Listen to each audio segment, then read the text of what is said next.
Dans cette vidéo captivante, Ndeye Fatou, une jeune femme de la ville de Dakar, brise une tradition sacrée dans le mystérieux village de Kédougou. En se regardant dans un miroir la nuit, des murmures troublants et des reflets étranges brouillent la frontière entre la réalité et le surnaturel. Soyez témoins de la façon dont d'anciens avertissements prennent vie, la forçant à affronter le pouvoir caché des secrets ancestraux.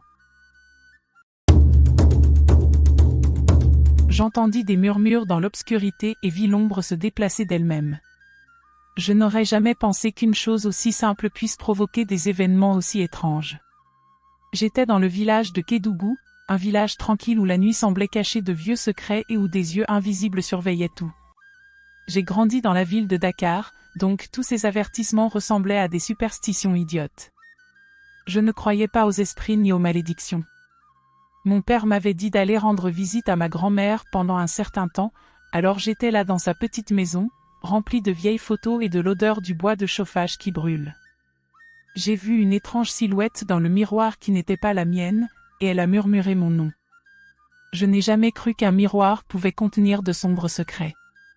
Mais cette nuit-là à Kédougou, tout a changé. Ma grand-mère était une femme petite mais vive, avec des yeux perçants qui semblaient me voir droit dans les yeux. Alors qu'elle faisait bouillir des ignames sur un poêle en argile, elle m'a regardé et m'a dit d'une voix basse et sérieuse, « Il y a quelque chose dont tu dois te souvenir pendant que tu es ici. » J'étais distraite par le chant des grillons dehors et j'ai à peine levé les yeux lorsqu'elle a ajouté. « Ne regarde pas les miroirs la nuit, dans nos traditions, il est considéré comme dangereux de se regarder dans un miroir la nuit, car cela peut inviter les mauvais esprits à te posséder. » J'ai à peine levé les yeux, pensant, « Ce n'est qu'un miroir. » J'ai demandé, « Maman, pourquoi est-ce dangereux ?» Grand-mère a remué lentement la marmite et a répondu, « La nuit appartient aux esprits. Lorsque tu te regardes dans un miroir la nuit, tu ne vois pas seulement ton reflet, tu peux invoquer les esprits qui protègent notre maison. Et s'ils sont chassés, quelque chose de sombre pourrait prendre leur place. » J'ai ri doucement, rejetant cela comme une superstition idiote. Plus tard dans la soirée, après que grand-mère soit allée se coucher, une étrange curiosité m'a pris. Le vieux miroir suspendu dans le couloir brillait au clair de lune, m'invitant à m'approcher. Je me suis dit, je suis juste curieuse, ce n'est qu'un miroir, et je me suis approchée, ignorant l'avertissement de grand-mère. Je me suis tenue devant le miroir, fixant mon reflet dans la douce lueur de la lune. Pendant un moment, j'ai remarqué quelque chose d'étrange, une ombre derrière moi qui n'était pas la mienne. J'ai secoué la tête, essayant de l'écarter comme si mon imagination me jouait des tours. Mais alors que je regardais plus profondément, mon reflet a commencé à changer. Les yeux dans le miroir se sont assombris et un sourire tordu est apparu sur le visage derrière moi. Mon cœur battait fort et un frisson me parcourait l'échine, comme si le miroir attirait les secrets de la nuit. J'ai essayé de détourner le regard, mais mes yeux sont restés fixés sur la vitre. Le reflet semblait murmurer silencieusement, sa voix douce et étrange.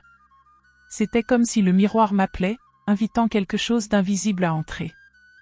Tremblant, je m'éloignai du miroir. Mais quand je regardais à nouveau, l'image avait changé. Maintenant, je ne voyais pas seulement mon visage, mais aussi une forme sombre et ombragée se tenant juste derrière moi, sa présence impossible à ignorer. La panique m'envahit alors que je m'éloignais en titubant, le cœur battant.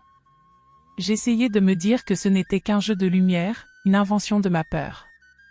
Pourtant, au fond de moi, je savais que quelque chose d'ancien et de sinistre avait été invoqué. Je me suis précipitée à l'intérieur, verrouillant la porte derrière moi. La maison était à nouveau silencieuse, mais ce n'était pas le genre de silence qui procure une sensation de sécurité. Je me suis remise au lit et j'ai tiré la couverture sur ma tête en murmurant, « J'imagine juste des choses. » Mais ensuite je l'ai entendu un doux murmure. Au début, j'ai cru que c'était juste le vent dans les arbres, mais les murmures sont devenus plus forts, se chevauchant comme des voix parlant dans une langue que je ne comprenais pas. Mon cœur battait fort alors que je m'asseyais, comme si quelque chose m'observait et m'attendait. Soudain, on a frappé à la fenêtre.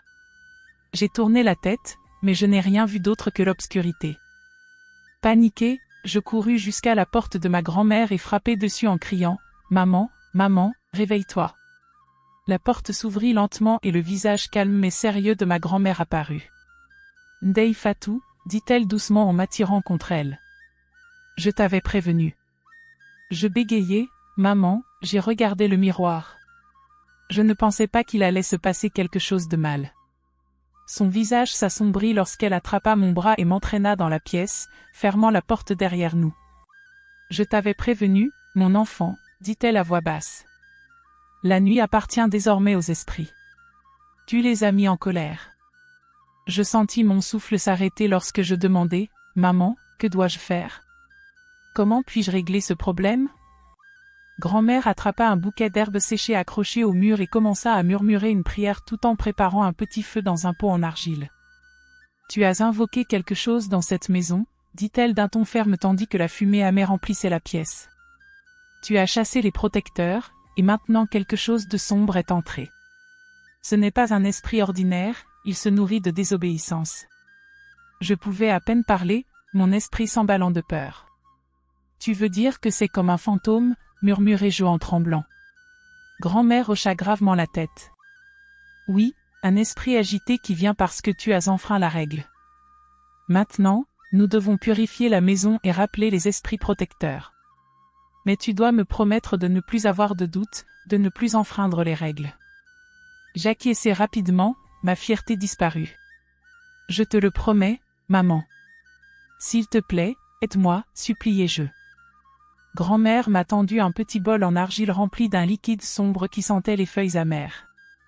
Prends-le, dit-elle, et fais le tour de la maison. Asperge-le dans tous les coins. Ne dis pas un mot, les esprits écoutent et doivent savoir que tu es désolé. Mes mains tremblaient lorsque je pris le bol et pénétrai dans le couloir froid. À chaque pas, les ombres semblaient onduler autour de moi. J'ai aspergé le liquide dans tous les coins comme me l'avait dit grand-mère. En traversant chaque pièce, j'entendais de faibles murmures de plus en plus forts, comme des voix en colère qui se disputaient au loin. J'ai résisté à l'envie de courir, déterminé à terminer la tâche. J'ai aspergé le liquide dans ma chambre, puis dans le salon, et enfin dans le petit couloir menant à la porte d'entrée. Au moment où j'ai terminé, les murmures ont cessé et la maison est tombée dans un silence étrange. Je me suis retournée pour retourner dans la chambre de grand-mère quand je l'ai vue à nouveau, l'ombre qui se tenait au milieu de la pièce.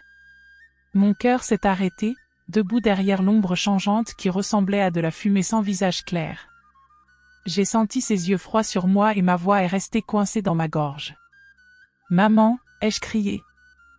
Juste à ce moment-là, la porte de la chambre de grand-mère s'ouvrit brusquement et elle sortit en tenant le pot en terre cuite brûlant. La fumée se précipita vers l'ombre tandis qu'elle ordonnait « Tu n'appartiens pas à cet endroit. Retourne dans l'obscurité d'où tu viens. » L'ombre siffla comme le vent à travers une fissure, ses bords se défaisant comme un tissu usé. Avant de disparaître complètement, elle pointa un long doigt enfumé vers moi. Grand-mère m'attira rapidement contre elle tandis que l'ombre disparaissait dans l'air. Pendant un moment, la maison redevint silencieuse et le sentiment de lourdeur disparut. Grand-mère me regarda avec un mélange de soulagement et de colère sévère. « Tu vois maintenant, mon enfant ? Certaines choses ne doivent pas être remises en question.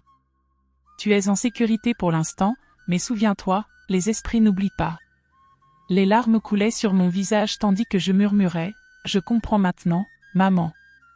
Je suis vraiment désolée. Je ne le ferai plus jamais. » L'expression de grand-mère s'adoucit un peu, mais elle dit « Ce n'est pas à moi que tu dois t'excuser, mais aux esprits. Ce sont eux qui décideront s'ils te pardonnent. » Assis ensemble dans la lumière vacillante, j'ai réalisé que certaines règles naissent de la peur, et d'autres de la vérité. À Kédougou, la vérité marche avec les esprits. Le lendemain matin, je me suis réveillée au chant des oiseaux et à la lumière chaude du soleil qui entrait par la fenêtre. Même si je me sentais en sécurité, mon cœur était toujours lourd de ce qui s'était passé. Grand-mère était dans la cuisine, en train de faire bouillir de l'eau. Quand elle m'a vue, elle m'a demandé doucement « As-tu dormi ?» J'ai secoué la tête, pensant toujours à l'ombre qui m'avait pointé du doigt, et j'ai demandé « Maman, pourquoi m'a-t-elle pointé du doigt ?» Grand-mère a soupiré profondément et m'a fait signe de m'asseoir. Ce n'était pas une ombre ordinaire, mon enfant. C'était un esprit agité qui se nourrit d'erreurs comme les tiennes. Quand il t'a pointé du doigt, il a laissé une marque. Je l'ai regardée avec surprise tandis qu'elle me touchait doucement le front. Les esprits te voient maintenant partout où tu vas, m'a-t-elle expliqué. Ils se souviendront de ce que tu as fait. Cela ne veut pas dire qu'ils te feront du mal, mais tu dois faire attention à partir de maintenant. J'ai senti un œuf froid dans mon estomac lorsque j'ai réalisé que ce n'était pas fini. Maman, que puis-je faire? Je ne veux pas vivre comme ça, ai-je demandé, cherchant désespérément un moyen de faire la paix avec eux. Grand-mère se dirigea vers une petite boîte en bois sur une étagère et en sortit quelques objets étranges, quelques coquillages, un paquet de plumes et une minuscule figurine en argile. Elle posa la figurine en argile sur la table et dit, « Ce soir, nous allons les offrir aux esprits à la lisière de la forêt. Tu dois t'agenouiller, présenter tes excuses et promettre de ne plus jamais enfreindre les règles. S'ils acceptent, ils te laisseront tranquille. » Cette nuit-là, sous une lune haute et brillante, grand-mère et moi avons marché jusqu'à la lisière de la forêt. L'air était froid et le seul bruit était celui de nos pas qui craquaient sur l'herbe sèche. Grand-mère portait la figurine d'argile enveloppée tandis que je tenais une petite lanterne. Mon cœur battait fort à chaque pas alors que nous atteignions la forêt. Grand-mère posa la figurine, saupoudra de craie blanche autour et me tendit un petit bol d'huile de palme. Verse-la sur la figurine, puis agenouille-toi et parle avec ton cœur, m'ordonna-t-elle. Les mains tremblantes, je versai l'huile sur la figurine d'argile et m'agenouillai sur le sol froid. Les ombres des arbres semblaient s'étendre vers moi tandis que le vent soufflait doucement. Je fermai les yeux et dis d'une voix tremblante, « Je suis désolée. Je n'y croyais pas et j'ai enfreint la règle. Je ne voulais pas t'offenser. S'il te plaît, pardonne-moi. Je te promets que je ne le ferai plus jamais. » Le vent s'est levé et pendant un moment, j'ai cru entendre un rire faible et moqueur. Mais bientôt, grand-mère toucha mon épaule et dit, « Lève-toi, mon enfant. » C'est fait. De retour à la maison, je me suis couchée directement, épuisée mais pleine d'espoir. À l'aube, la lourdeur qui régnait dans la maison avait disparu et la poussière qui me hantait avait disparu. Grand-mère m'a accueillie dans la cuisine avec un petit sourire. « Ils ont accepté, » a-t-elle dit, « mais n'oubliez pas que les esprits ont une longue mémoire. Ne les testez plus. » J'ai hoché la tête, le cœur rempli de soulagement, sachant que j'avais appris une dure leçon sur les anciennes règles. À partir de ce jour, je n'ai plus jamais regardé dans un miroir la nuit. J'ai emporté avec moi le souvenir de cette longue et étrange nuit, une leçon d'humilité et de respect de l'invisible. Chaque fois que quelqu'un riait ou ignorait les avertissements, je disais, je pensais la même chose, mais les esprits ici sont réels. Ils ne se soucient pas de savoir si vous croyez ou non, respectez les anciennes règles, ou vous le regretterez. Et donc, peu importe où je vais, la vue d'un miroir dans le noir me fait froid dans le dos, un rappel de ne plus jamais enfreindre les anciennes règles. La fin. J'espère que vous avez apprécié l'histoire. Si c'est le cas, veuillez cliquer sur le bouton « J'aime » de la vidéo, partagez vos réflexions dans les commentaires sur ce que vous en avez appris. Merci d'avoir regardé. Aimez la vidéo, partagez-la avec vos amis et abonnez-vous à ma chaîne pour découvrir d'autres histoires fantastiques comme celle-ci.